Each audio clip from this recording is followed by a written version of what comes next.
Great to see you all, so many of you here, as we embark on what I think is going to be 3.5 years of absolutely transforming the way we invest and deliver on infrastructure in America.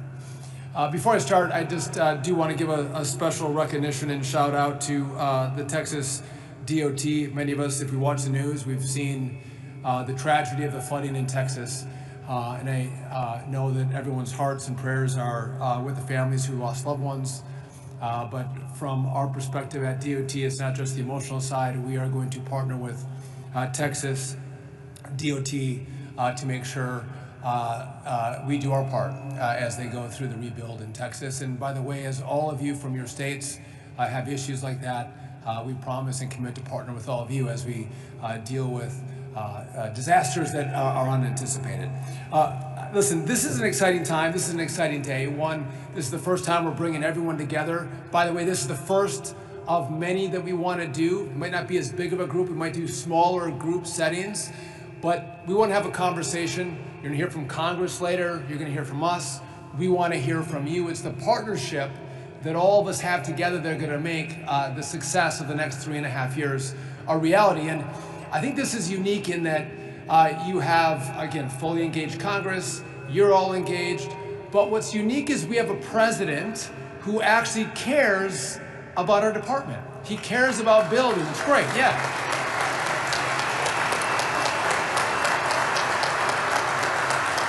And I'll tell you, when he called me to give me the job, he was talking about product that goes into roads, how much it costs, what we have to do to improve it. He also told me that if he could pick one department, outside of being president, but one department, he would pick the Department of Transportation. Because he did build buildings as a real estate developer, he loves the building of roads and bridges. He truly cares about it. And by the way, that is a blessing if we all do really well together. It is going to be a curse if we don't do well together, because it's maybe going to cost me my job. But he does. He wants to build big, beautiful roads and bridges that connect the country, that move our products, that move our people. That's what he wants all of us to do together, and he wants to see real progress in real projects over the course of the next 3.5 years. And so to have that kind of support from the top office is remarkable and a great opportunity for all of us. Again, presidents care about a lot of things, and President Trump does care about a lot of things, but he does care about this, so that's critically important. If we look at what America's history is in infrastructure, we have been absolutely remarkable. We built the Panama Canal. We had rail from coast to coast. We built that. We built the interstate highway system. We have a great history of delivering great projects without a ton of money and not a lot of time. And it seems like right now, we celebrate filling potholes in communities, and that's a political win. I filled your potholes. Let's all give ourselves a round of applause. We're better than that. We can do better than that. And I think if we look around our country, we have spent a lot of money, and I don't think we've delivered as well as we could have. We have our roads and bridges that are becoming too old and too dilapidated. It took us 5 years to build the Hoover Dam. 5 years. 4 years to build the Golden Gate Bridge. It took 16 years and $15 billion in California high-speed rail to not lay one track. Are you kidding me? That's the American legacy right now. We can spend a lot of money and take a lot of time and not build projects. The Second Avenue project, the subway system in New York, it's going to take 4 years and $4 billion to build a mile of subway in New York. We have to do better, and we can do better. The Francis Scott Key Bridge, we all saw that went down. We haven't started reconstruction on that project. We have to do better, and we can do better. And part of that is going to be how well we all partner with the Congress as they do surface transportation reauthorizations, as they go through that process. We're going to communicate with them. I know you will, and we'll communicate through you to them, and they're willing and able to partner with us, which I'm excited about. But what we want to do is collaborate. with all of you on 4 key pillars. We want to enhance safety, accelerate project delivery. We got to go much faster. It's part of you, but we in Congress also have to do our part as well. We have to increase opportunity, and we have to strengthen our partnerships. And that partnership strengthening happens today. And again, today is not the last day, today is the first day of many smaller groups and many conversation and much more flow of information from you to us, because you're on the ground. When I took over as the secretary, we had 3,200 announced projects. And by the way, announcing projects is really fun, and you all get excited in your states, and like we get projects, and I got this road and I got this bridge. As you all know, the problem is it takes work to do the grant agreements. And so a lot of people have complained like we're stalling projects, we're not moving quickly. That's actually not true. Our mission is to build as quickly and as much as possible. So we're working through a historic backlog as fast as possible to make sure we can get money out the door to all of you to make sure these projects are moving and moving quickly. But what we have done is we said, listen, the Congress was very specific when they gave us this money. They gave certain guard rules and rails that we have to follow. They didn't include requirements that we have DEI or green priorities, which I think those initiatives from the last administration are going to drive up the cost for all of you as you do the project. So what we're doing before we send out grant agreements and negotiate with all of you on what those should look like is we're pulling out the DEI and the green. And again, if your states want to do that, if you all want to make that happen with your money, that's great. But with our money, we want you to build as fast, and we want to streamline the rules and regulations around what you do as much as possible. It's not just those prior requirements. We also have to look at how are we navigating NEPA, right? And other red tape and regulations that you have to comply with. So there's a role that we have at DOT. We are aggressively moving through what we can do with NEPA reform here. There's a role for Congress. And by the way, there's politics around this, right? I would tell you that it's interesting as I talk to both Democrats and Republicans in the House and the Senate, all of them, virtually all of them, are saying we need reform. Because whether you're a blue district or a blue state or a red district or a red state, all of them want more money, they want more infrastructure, and they want their projects to move more quickly. And so we're going to need their partnership to clear the deck on some of these laborious rules that make things more challenging and more difficult for us. So as we're doing NEPA, we've also reformed CAFE standards, not necessarily all in your backyard, but really important to what we're doing to try to simplify and make the process way easier for all of you to offer more deliverables. We're excited about the relationship that we have with all of you, but specifically with Texas. So we are trying to simplify and enhance our relationships with states so they can assume responsibility for environmental reviews under NEPA. So Texas has been leading the way. If you look at what we're going to do with Texas a little bit later today, I would encourage every state to take a look at that and engage in those kind of partnerships with us. Again, we think that many times the states can move faster than we can at DOT, and so if we can give you more authority with some of these dollars, all of us are going to be better off. And so we're committed to those kind of relationships and innovative thinking on how you can spend money better and deliver quicker for your communities. And so I guess in closing, I couldn't be more honored to have this position at DOT. I think what we do truly impacts the way people live their lives. How fast they get to work or from work. What kind of congestion do they have?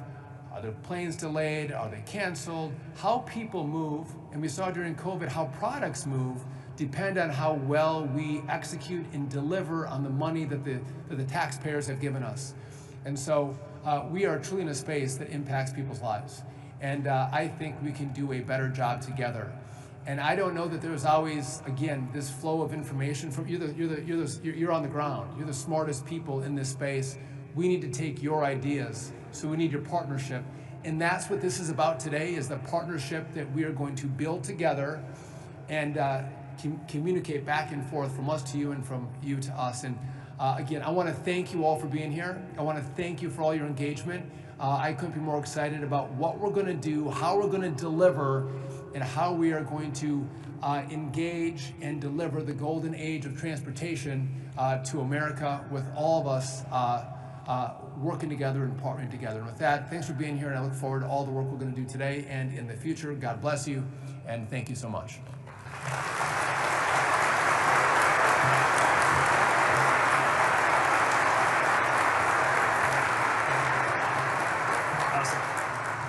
Thank you, Secretary Duffy, for that amazing message and that vision, and for opening this dialogue today here at the Department of Transportation. It's time to get back to basics and get America building again.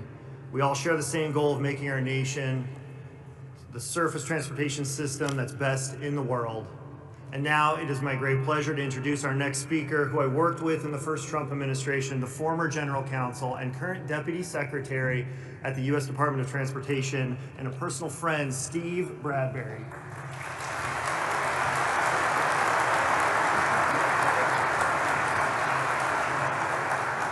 Wow, this is awesome. I mean, I think you can tell from Secretary Duffy the excitement in this building, in this administration, with this president, with this Secretary of Transportation. Wow. I mean, what an honor it is for me to be in this seat, and it's so energizing. You know, I was, as Sean mentioned, General Counsel for pretty much the whole of the first Trump administration. That was terrific. Thought coming into this job I'd pick up the ball and we'd carry on from where we were. Well, we're doing that, but there's so much more. It's another level of energy and the ambition to take on the big challenges, the big problems without fear. You've seen the Secretary talk about air traffic control rebuild and everything else he's doing on his plate. Well, surface transportation reauthorization is one of those big issues. And it's just fantastic to have Sean McMaster back at the department. Sean and I worked in the first Trump administration on ideas for surface transportation reauth. They never really got to the finish line. At that point, there were some good ideas. We're starting earlier this time, and Sean is going to be the Secretary's point person with all of you on putting together ideas from the administration perspective on surface transportation reauthorization. We want to be engaged in the process all the way through. I know Congress is already working on these ideas, but I don't think we're too late. I think we're here. It's pretty good timing. We're opening the door to ideas. I think we want to function as something of a clearinghouse for getting your ideas in. I know you're already communicating them to Congress. The members of Congress, the committees are working on these issues. We want to be a partner for the president in that process. Obviously, it's for the executive branch, ultimately up to the President of the United States. President Trump will decide what legislative proposals and the specifics are that the administration wants to put forward to Congress. And then, of course, ultimately, as we all know, it's up to Congress to decide what the funding levels should be, what the programs are. But we're going to be active, and that doesn't mean we can't begin to talk about specific ideas and concepts, really air them out, and have a discussion together.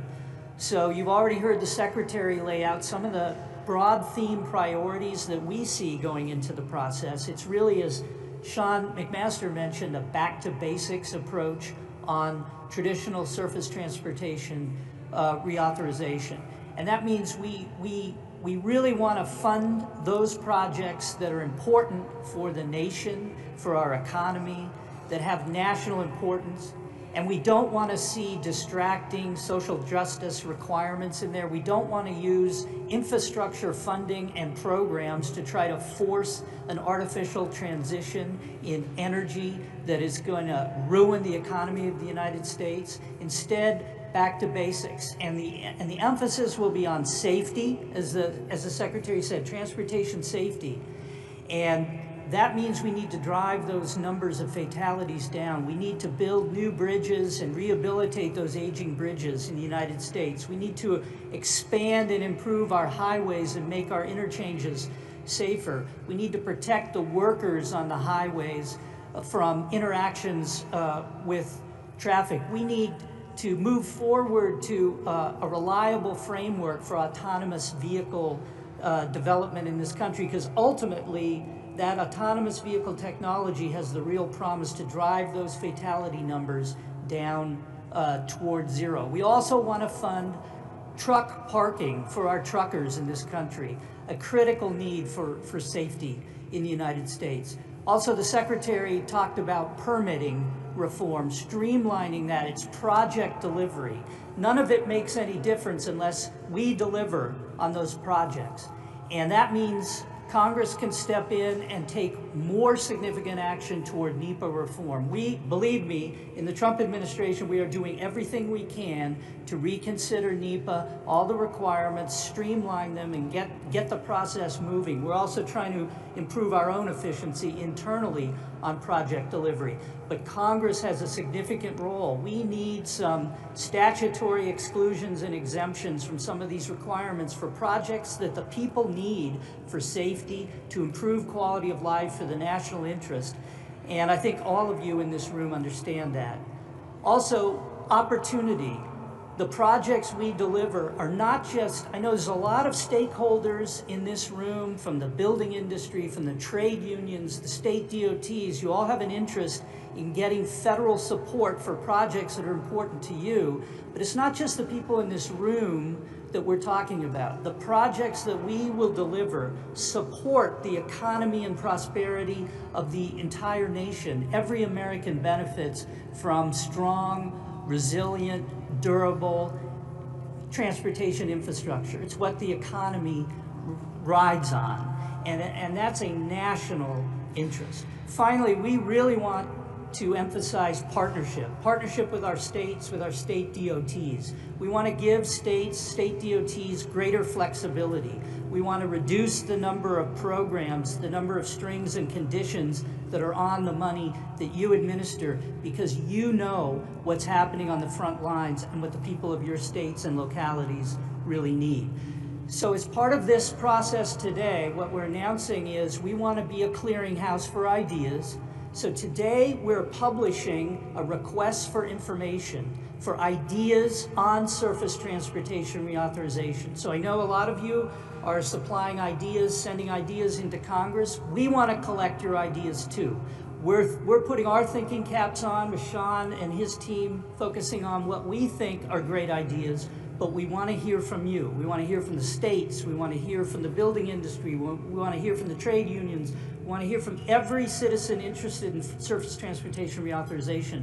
So you will see that request for information. I'll call it a request for ideas that'll be published, and then you'll have an opportunity to comment to us. So we'll be collecting those. So please get your ideas into us. Thank you so much for coming today. This is super impressive, super energizing. Thank you.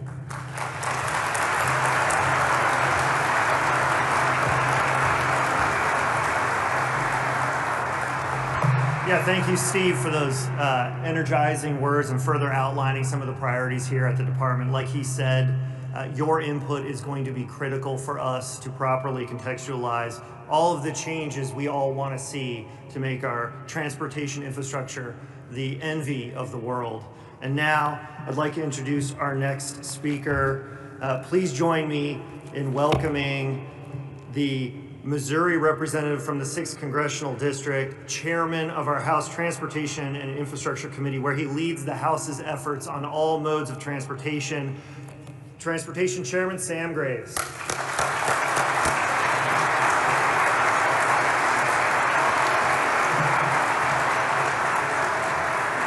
Thank you very much. It's encouraging, and I do want to thank Sean for inviting me over and for his leadership here at DOT. But I'm hearing a lot of the same themes that we're using in the House, which is very, very good news. Once we got the big, beautiful bill done, which included, by the way, a down payment on our modernization of air traffic control, $12.5 billion. That's a down payment. We still have more money to come up with, and we will do that. And historic funding for the United States Coast Guard mission. Once we accomplish those things and they are done, we have now moved on our priorities, surface transportation reauthorization. And I love to see the theme for today, America is Building Again, because the House, our theme for the surface transportation reauthorization is America Builds. So we're already on the same page, even though we were sooner in coming up with the idea. But We have gone through now stakeholder input, member input. We have 6,000 requests from members, 5,000 requests from stakeholders. So we're sorting through 11,000 requests right now in putting the bill together. We will hit the timeline, and that will be, we'll have it off the House floor by the end of the year. But we're working through it. We're working through it quickly. House priorities, the top priorities, 4 of them. We want to go back to basics, and that's formula funding. That's the most efficient way to get the money to the states. We want to cut the red tape. Time is money. We have got to have permitting reform, and we've got to move these projects along quicker. We have to give states flexibility. What's good for Missouri may not be good for West Virginia or for Oregon. We have to give states flexibility in doing their projects, and we have to fix the highway trust fund. Obviously, efficiency is hurting the trust fund dollars going in, and EVs are simply not paying for the use of the road. We have to fix that, and that'll be the first new money in the highway trust fund in 30 years. So those are our top priorities. The good news is my partner in the process, Rick Larson, who couldn't be here. He's got a previous commitment. Rick and I are going to be arm in arm. Once we have a House position, then we'll march to the Senate and present that. But Rick and I are going to do this the very same way we did FAA reauthorization. It's going to be a member-driven bill. We will be working very closely together and coming up with those priorities, and we'll have a very bipartisan bill. That's what the goal is, and that's what we intend to do, and that's what we will do. It's also going to be good to work with Senator Cruz, with Senator Capito, with Senator Whitehouse. It's going to be good to work with Cantwell, all of them, and I think we will have a very, very good piece of legislation. But thank you for allowing me to be here. This is awesome. This is great. I love the kickoff, and thank you all for what you do. Thank you.